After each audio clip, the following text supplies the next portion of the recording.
What we're going to be looking at here is an induced conversion of debt as bonds to common stock equity, and it's going to involve additional consideration paid, which is called a sweetener here to make this conversion of the bonds into the common stock equity here. And this additional consideration is recognized as an expense here. So for example here, Corporation A called or converted their convertible debt bonds to common stock equity here. So point one here, the bonds, well, they had 11% interest rate, and $5 million par value were converted into 1 million shares here of a $1 par value common stock, and it was done on the semi-annual interest date here, these bonds. So it's not going to involve any interest payable on these bonds. All it's going to be is a straight conversion here of the bonds for the common stock. And point two here, the unamortized bond discount at that time was $110,000.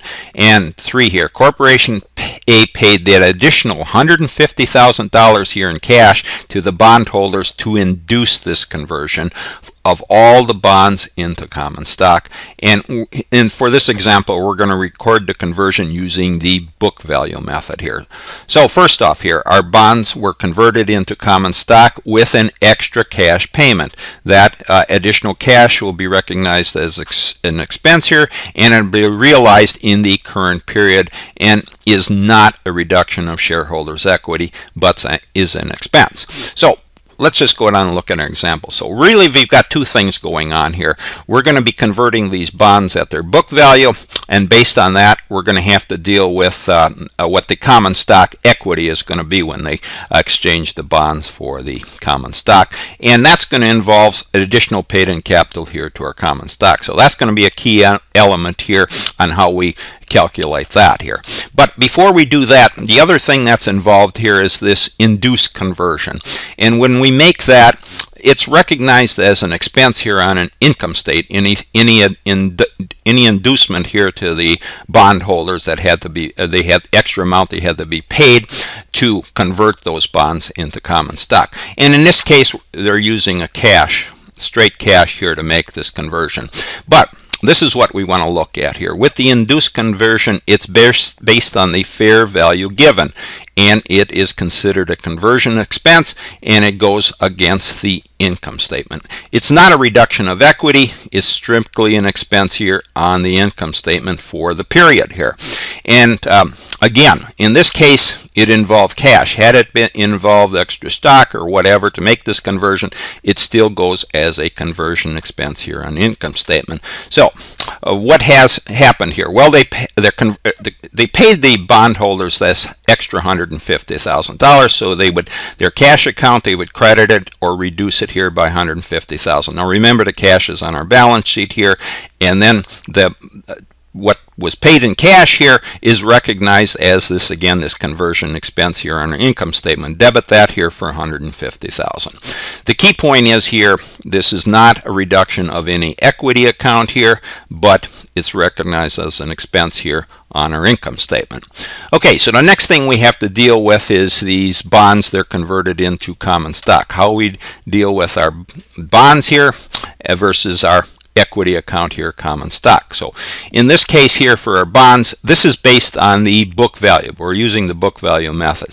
So what we're sitting here in our bonds payable, before they were converted, we had a credit here of $5 million par value here in our bonds payable, and then we also had this discount here in our bonds payable. We're given that here, and at the book value prior to the conversion, there was $110,000 sitting here in the discount to bonds payable. Remember, the discount is a reduction or a contra account to our bonds payable. Bonds payable is a liability on our balance sheet here versus what we're going to convert it into common stock, which is an equity account. So this is what we do here. So for our bonds payable, all we do is we take them off the books here.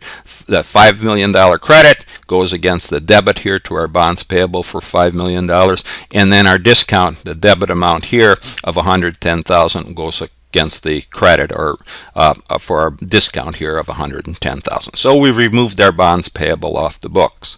Now what we have to add here is our common stock, because this is what the bondholders are receiving in exchange here, is the common stock.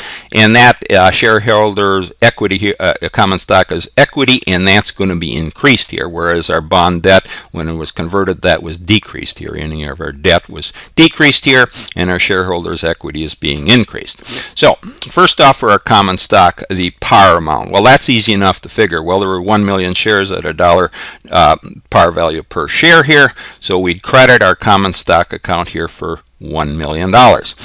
All right, so now this is the key here when we're making this conversion here, and based on the book value. The what goes into additional paid-in capital here to common stock? Well, we know what the par value was, $1 million, and the balance is going to come from based on the book value here of our bonds payable. So let's go down and look at that here. So the bonds carrying value here was, well, we have the $5 million here, credited out here, and the $110,000 here on the discount. So the difference is going to give us a book value of $4,890,000. That's simply the $5 million here par value of the bonds less the discount on the bonds of $110,000. So that's the $4,890,000 bond book value. So that's the key that we're working off here. Now the common stock par amount, we allocated 1 million to that here, because that was what's given, 1,000 or 1 million shares at $1 per share par value. So the difference here goes into additional paid-in capital of common stock, and that's going to be $3,890,000. So that's the key here. When we're making this conversion, we just take the bond book value here, whatever the book value is here, and we compare it to what the par value would on our common stock, and the balance is going to go to additional paid-in capital of common stock.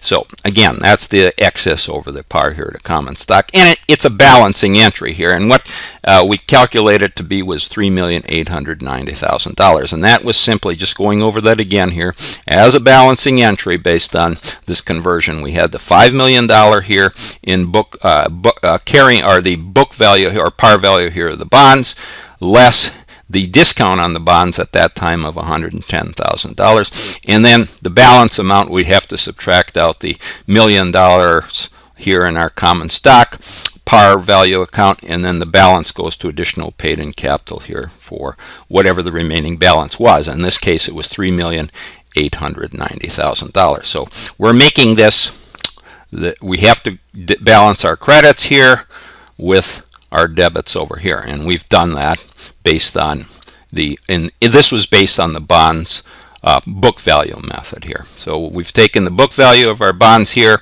and converted them over into common stock here based on whatever the par value was our common stock, the balance or the remainder gone into additional paid-in capital here for our common stock. Okay, so what we've done here, just the key points here, when we've made this induced conversion here, this conversion expense, this was separated out from, it wasn't part of any equity here. It could be argued that it could be, but we look at it, any extra amount that's paid on this conversion here for the conversion from these bonds into common stock equity, we look at that extra amount as a conversion expense here on our income statement. So whatever that was, we have to recognize that as an expense on our income statement for the period. In this case, it was extra cash that was paid to the bondholders, so to convert those bonds into common stock. And then the other key thing, when we're, again, just to review this for our bonds, when we made this conversion here, we're converted here at the book value. So we have to determine what the carrying value or the book value of the bonds were.